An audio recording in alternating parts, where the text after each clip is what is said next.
జగిత్యాల జిల్లా కోరుట్లలో రైతులు మరోసారి రోడ్డెక్కారు. వడ్ల కొనుగోలు చేయాలని కోరుట్ల వ్యవసాయ మార్కెట్ కమిటీ ముందు ధర్నా చేపట్టారు. జగిత్యాల నిజామాబాద్ జాతీయ రహదారిపై బైఠాయించి రాస్తారోకో చేశారు. రైస్ మిల్లుల పేరుతో టప్పటాలు పేరుతో అధికారులు కిలోకి 2-3 కిలోలు కట్ చేస్తున్నారన్నారు. హమాలీ ఛార్జీల కింద సంచికి ₹2 అక్రమంగా వసూలు చేస్తున్నారని వాపోయారు. ఇప్పటికైనా ఉన్నతాధికారులు స్పందించి వడ్ల కొనుగోలు సక్రమంగా జరపాలని డిమాండ్ చేశారు.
రోజుల నుంచి సతాయిస్తున్నారు.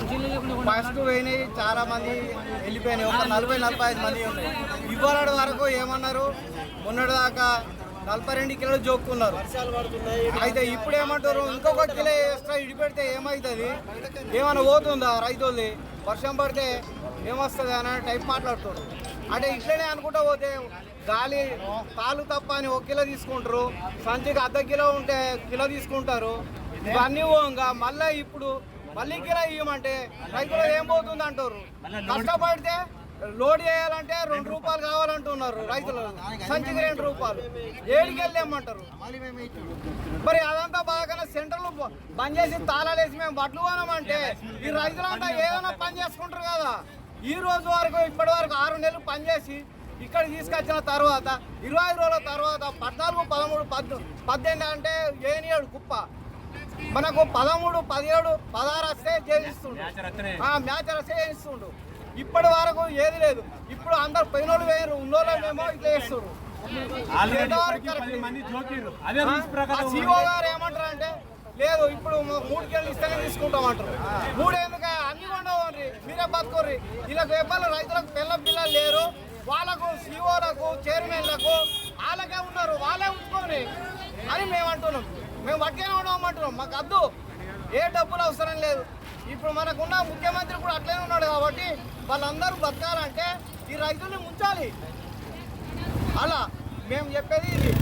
మాకు న్యాయ ప్రకారంగా కాంటా పెడతాంటే పెట్టని, లేదంటే మొన్న తొక్కించుకొని పోయినా మాకు అభ్యంతరం లేదు. ఇప్పటి వరకు ఎట్లా నడిచిందో కాంటా అదే రూల్ ప్రకారం నడిచింది. ఆల్రెడీ 5-6 లోన్లు పోయినాయి. అయితే కొరుట్ల మార్కెట్లో ఈరోజు రైతులను దోచుకునే ప్రయత్నం జరుగుతుంది. గత 15 రోజుల నుంచి ఏ విధంగా అయితే కాంటా జరిగిందో అదే విధంగా మేము కాంటా పెట్టమంటున్నాం. ఈరోజు వానమగులయ్యింది కాబట్టి రైతులను ఎలాగైతే భయపెట్టి భయభ్రాంతులు గురి చేసి కిలో ఎక్కువ వసూలు చేద్దామని ప్రయత్నం చేస్తున్నారు. అందుకే మేము రోడ్ ఎక్కినాం. నిన్న మొన్న దాకా కాంటాలు సాఫీగా జరిగినాయి, పోయే వడ్లు పోయినాయి, లారీలు పోయినాయి, ట్రాక్టర్లలో పోయినాయి. మేము ఇన్ని రోజులు సైలెంట్గానే ఉన్నాం. ఇవాళ మార్కెట్ మన కేడీసీసీ CEO బుచ్చన్న గారు వచ్చి, అలాగే మార్కెట్ చైర్మన్ మన కేడీసీసీ డైరెక్టర్ గారు వచ్చి 43 అయితేనే జోక్తాం, లేదంటే మీరు ఏం చేసుకుంటారో చేసుకోండి మాట మాట్లాడేసరికి రైతులందరూ మేకమై రోడ్డు మీదకి వచ్చి ధర్నా చేయడం. మాకు రోడ్లెక్కి ధర్నాలు చేయడం మాకు సోకు కాదు. మాకు పొలాలలో పోతే మా పని మాకుంది, వడ్లు కాంట తొందర అయితే మేము మా వ్యవసాయ పనుల్లో వెళ్ళామని చూస్తున్నాం తప్ప ఈ రోడ్డు మీద కొన్ని మాకు ధర్నాలు చేసే సోకు లేదు, రాస్తారోకోలు చేసే మాకు అవసరం లేదు సార్. ఎలాగైతే ముఖ్యమంత్రి గారు కానీ ఉత్తమ్ కుమార్ రెడ్డి గారు రైస్ మిల్లర్లో పోలీస్ గారిని ఎంఆర్ఓలను పెట్టి రైస్ మిల్లర్లో తొందరగా పంపిస్తున్నారు. కొరట్లోకి వచ్చేసరికి అయితే రైతులు ఇబ్బంది పెట్టే ప్రయత్నం చేస్తున్నారు సార్.